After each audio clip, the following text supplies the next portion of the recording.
تخيل كده يا صديقي تلاقي رمح تحت بيتك يحولك لبطل. لا مش اي بطل، بطل بتقتل الوحوش والشياطين. ده اللي هنعرفه النهارده في قصتنا اشيو. نزلنا الجزء الاول منها. روح شوف هتلاقي الرابط في الوصف. يلا بينا نبدأ الانمي. اخر مره لما الوحوش كانوا هياكلوا اينوي، لكن تورا الحقيقه واحد من الوحوش مسكه، والباقيين كانوا هيقتلوا اينوي على طريق، ولا تورا هو اللي هياكل اينوي. يلا بينا نكمل. وبيموت تورا الوحش، وبنروح نشوف الوحش هياكل اينوي. قالت لهم مش انا اللي بتدوروا عليها، لكنهم هجوا عليها. فتورا جارهم قال لهم ينفع كده اكل يتوسخ؟ وبعدين مسكهم كلهم واطلع السحاب بتاعته وقضى عليهم كلهم الا واحد هرب منه. قال لازم اعدي على هيزاكي، وصل له في اخر لحظه وقضى عليه برمح الوحش.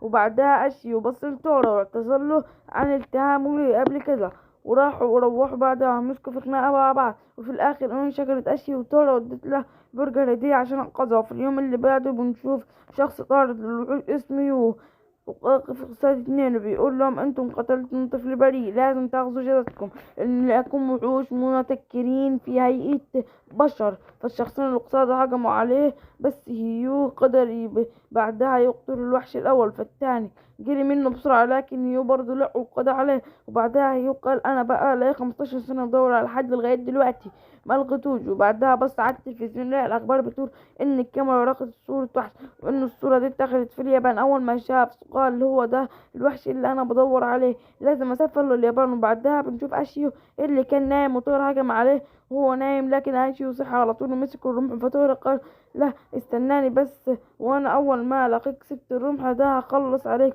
وبعدها طارق هجم على وشه وعمل له ندمة على وشه وطلع جري على طول. ونرجع تاني لهيو اللي راح المطار. فريق الامن اللي بيفتش الشنط لقى معاه سكاكين. فريق الامن قال ما ينفعش تعدي بالسكاكين دي. فهيو سحر الراجل بعينيه وقدر يعدي منه. وهو ماشي في الطريق لقى شخصين بيبتزوا طفل، والطفل بيصرخ. فهيو هجم عليهم وكان هيقتله لولا اشيو اللي وصل بسرعة وقال لا كفاية كده هتموته. فهيو بص على اشيو وشاف تورا معاه وهجم عليه وقال له فين تورا.